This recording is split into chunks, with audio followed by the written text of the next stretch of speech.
Right guys, so we've got the rotolight aeos on the right, slightly behind the bottle, and the rotolight neo 2 on the front, basically lighting the front of the bottle slightly and backlighting, but also sort of side lighting the bottle from the right. Both wireless triggered on the flash and with the Rx10 Mark IV. Alright guys, so I've set the camera at 1/320th of a second, f5.6 ISO 100.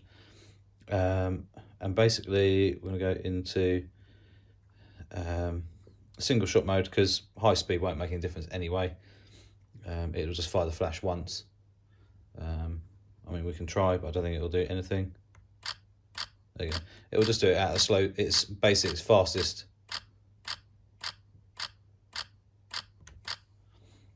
burst rate, which is like 2 a second or something. So as a test shot, it don't look too bad. But we can obviously mess around with the settings. So if we speed the shutter speed up, for example, take a shot, it's obviously going to get a little bit darker. But all in all, looks pretty sharp. So I've had a couple of questions, people asking, you know, what's it like shooting flash with the Rx10 Mark IV? The pop-up flash is actually pretty good. But when you actually want to do stuff in studio, for example, like, I don't know, photograph a bottle of wine, or a bottle of blackcurrant squash. It was an empty bottle I had. So, but utilising the Rotolight's LEDs, it's actually pretty good. Obviously, if we open up the aperture a little bit to f4, we're going to need a slightly faster shutter speed. So if we shoot its maximum, okay, 1/4000th of a second it's going to allow me to do. So what's that going to look like? So it obviously knows there's something on the camera. So the maximum sync speed with high speed sync triggers and flashes as such is 1/4000th of a second. So obviously that's the shot we're looking at. If we, for example, stop down slightly to f5.6 again, f5.6 is going to be your sharpest aperture. You've got to remember that the smaller sensor, 1-inch sensor, physical depth is the difference. So if you have a 35mm full frame sensor at f5.6, it's going to be a lot shallower depth than it is on the 1-inch sensor from the Rx10 Mark IV. So f5.6 is equivalent to something like f11, f13. So your depth is much greater. So in studio, f5.6 is absolutely plenty for most things, unless I'm shooting at 600mm. But at the moment, I'm shooting at about 125, something like that. So let's take another shot. So I've got just 2 flashes. See, now we're starting to lose light, and then you can see it's starting to lose it completely there. So if we, for example, drop the ISO down, it's obviously not real ISO, it should get a lot darker. Yeah, so almost silhouetting now, one with an edge. So yeah, it can be done pretty easily actually. So let's do 1/2000th of a second, see what we get. Still too dark, obviously.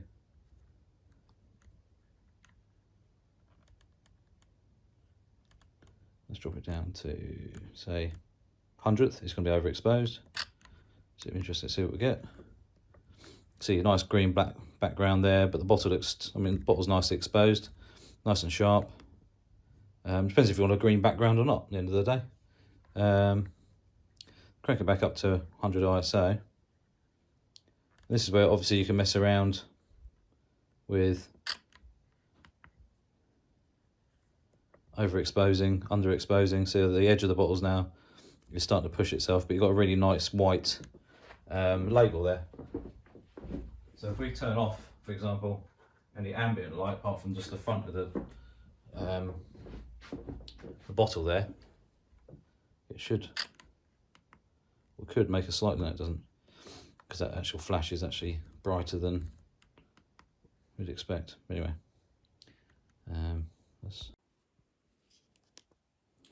so I've got the flash in auto basically, it's just on TTL, so it's now going to work out roughly what we need, and it's taking a picture. There we go. But as you can see, bright everywhere. It just gives us an even exposure. Not that interesting. This is straight off the camera. It's looking straight ahead. It's not doing anything else. If we bounce it off the ceiling, maybe it might be slightly different. So, fire it again. Nice and sharp, no issues at all. What we can do now is if we speed the shutter speed up to, there you go, it's 1,000th of a second shutter speed on the camera flash. There we go, and basically you end up with the same image. It's TTL. But if we now go into manual on the camera flash and we shoot at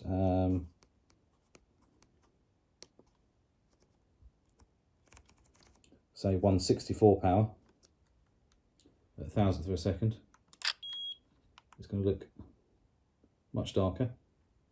I'm bouncing off the ceiling, so even though we've got a little bit of light coming off the aeos there, it's actually still lighting the front of the label there, which actually has given it quite an even exposure actually, still with a little bit of lighting on the bottle from the other two lights. So even a little bit of fill-in from this flash in manual kind of helps a little bit. So what we'll do now is we will shut it down to f5.6, take a shot, have a look, and you see much darker. It all depends on what you want to do, but as you can see there, the label there is much duller. But then so it's still shooting at 1,000th of a second, so bring it down to 1/500th of a second. A little bit brighter. What we'll do is we'll tilt the flash to one side, see what happens. Pushing it one side slightly. And then straight on again. Just see what the difference is. There you go. So, but you can see the bar of light that's hit it there, basically straight down the middle. So, not perfect, but just say it shows you a huge difference. So, the benefits of having off-camera flash, especially if you're using high-speed sync triggers, allows you up to 1/4000th of a second with the RX10 Mark IV. So I didn't even know that. I thought it was up to 1/2000th of a second. Actually, turns out it's 1/1000th of a second with an on-camera flash. In fact, if we take it off, take it off a sec, pop the pop-up flash up, which limits it massively. Yeah, it's still 1,000. So there we go. Just gives you a really flat, boring light. Even in manual, it gives you nothing that interesting. So I just thought that might be an eye-opener for anybody messing around with flash, or wanting to mess around with flash. I would personally recommend off-camera flashes. One, for it just gives you much more variety of angles and views and lighting options and things like that. Utilising LED lighting without flash, absolutely fine. Not a problem whatsoever. But utilising flash for your benefit of a little bit more power, a little bit more punch, makes a huge difference. And obviously we've now realised that you can do 1/4000th of a second with high-speed sync. So actually having a mess around, I'm completely forgetting that my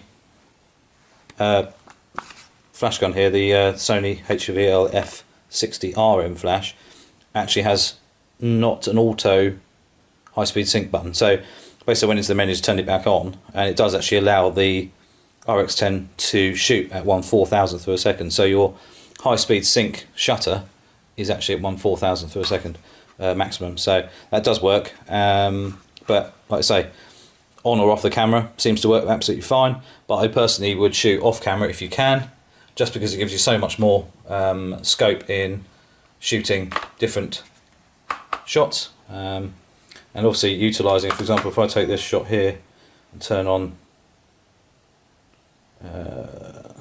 lighting,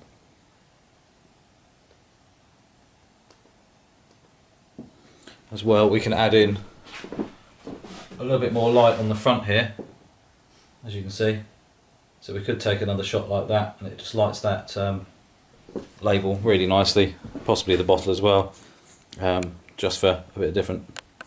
So here's a couple of the shots that I've taken. The shutter speed is on your left. I haven't told you what the f-stop is or the ISO. Basically the ISO is 100, or the camera is at f4 or f5.6.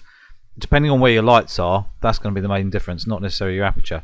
So if your lights are closer, it's going to be brighter, and if you put it away, it's going to be darker. So it's down to you. So this is just an example, but as you can see here, the rotolight aeos on the right lighting it, a little bit of light on the front. But as you can see here, the light's coming in a little bit closer now, which actually gives me a little bit more light on that label and more of an even reflection on the front of the glass there where the ripples are, which looks quite good. On this one here, obviously faster, but f5.6 and ISO 64 on that one. So we drop the ISO, so obviously you see a lot less light sensitivity, but obviously relatively fast shutter speed, but obviously only one light. When you bring the second light in, and you see suddenly some more light on the right hand side, but the label's still quite dark because we're limited on the power of the light to the left. So it's just a case of experimentation, guys.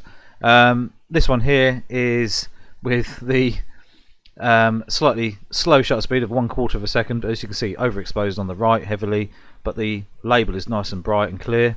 So you could merge shots, that's one way around it, or lots of different lighting, diffusion of light as well. So obviously I didn't diffuse any of this, which could make a lot smoother, softer looking light casting. So, you know, 1/4000th of a second, you don't really need to shoot this high, but obviously it could come in handy for other things. As you can see here, it's okay, it works, but it's obviously not ideal.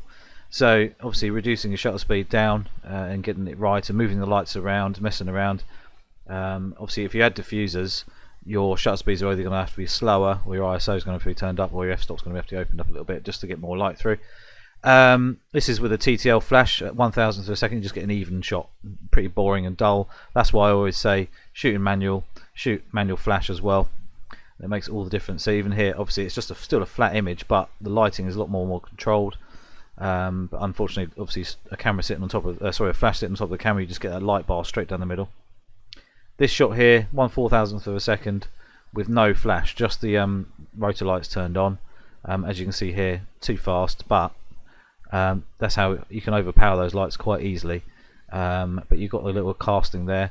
This shot here, 1/60th of a second, basically both flash, but as you can see the exposure on the actual bottles, but you can see the exposures on the rotor lights as well. And that's me adding in the LED lighting for the front of the flash, no diffusers or anything, just an example.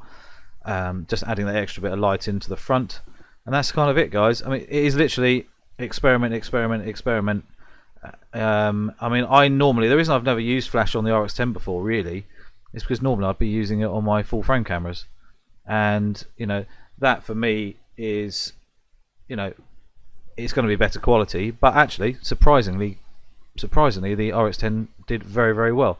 So it's still very, very capable in the right, you know, using it correctly and messing around and experimenting with it.